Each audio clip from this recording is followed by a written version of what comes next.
Logical messages, and I try to participate here and there in those type of festivals. Are you gonna play something for us right now?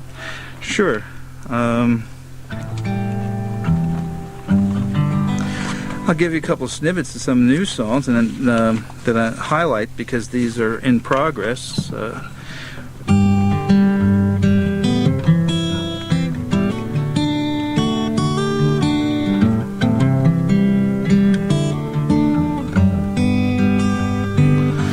This is called the Raritan Bay.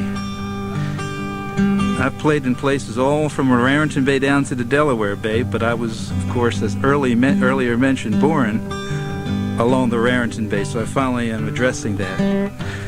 Uncle, please sing the song again. Tell me about the harbor and the wind. All about the oysters and the men.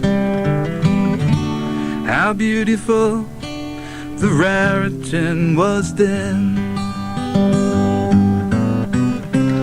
with more oysters than the world could understand, a fishery no mortal comprehend. Mornings blue and bright, the highlands in dawn's light. Uncle, please sing it once again. Uncle, please sing the song again. Tell me about the harbor and the wind. All about the oysters and the men. How beautiful the Raritan was then. There's a little more to it, but I'll just give you a little teaser on that. A song under construction. That's right. Perhaps we can go back for a moment to shipwrecks. Okay. As I mentioned, I write some songs about particular shipwrecks. One of the songs that are on the horizon is called the Barkentine Antioch, which was the last sailing vessel to run aground on. It was at Manasquan Beach, and I usually include dates and things like that. Let me see if I can find that date here. March 27, 1913.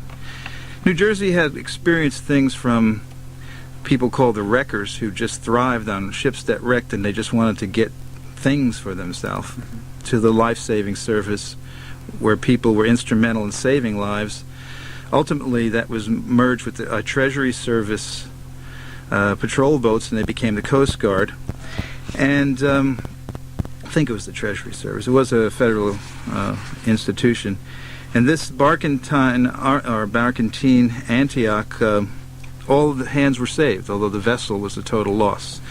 So I thought that was a significant one. But probably the most intriguing song that I have about shipwrecks is the Moral Castle. It's a very long song. I don't know if I want to attempt trying to get in too far on that, but I would like to highlight a couple things, sort of whet the audience's appetite. Involved in the Moral Castle's story are things like agents, rebels.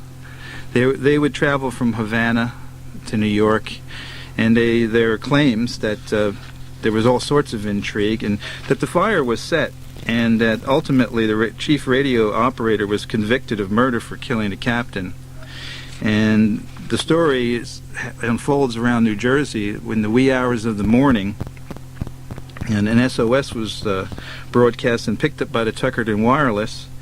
The ship was fully ablaze by about 4 a.m. and could be seen. It was about 4 miles out. And up around Point Pleasant, Long Branch, and that part of the state, many of the boats, the fishing vessels that we see in Brielle and Point Pleasant, went out to help gather people, and ultimately landed ashore completely charred in Asbury Park, where it lay for 6 months. And like 1 million people went there to see it. So it's quite a fantastic story that I'm surprised I haven't seen a movie. If there is one, I don't know of it. I can give you a little bit of a highlight here of that song. Would you like that, Terry? Yeah, sure.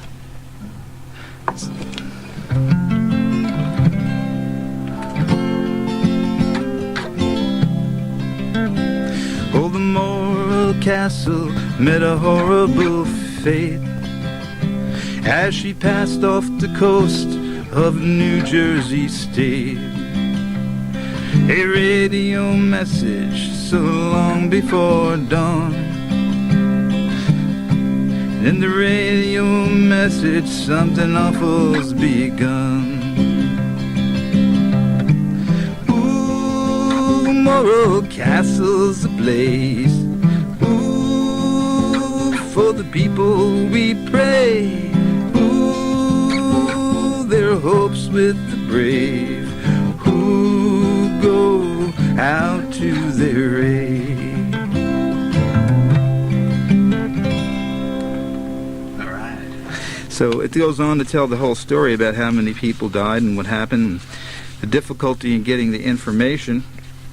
In fact, I had to trim it down from about a 10-minute song, and at the end there's a little bit of a monologue that's spoken with the and it says, like, some say rebels in arms to Havana were hid. There were agents and others disguised what they did.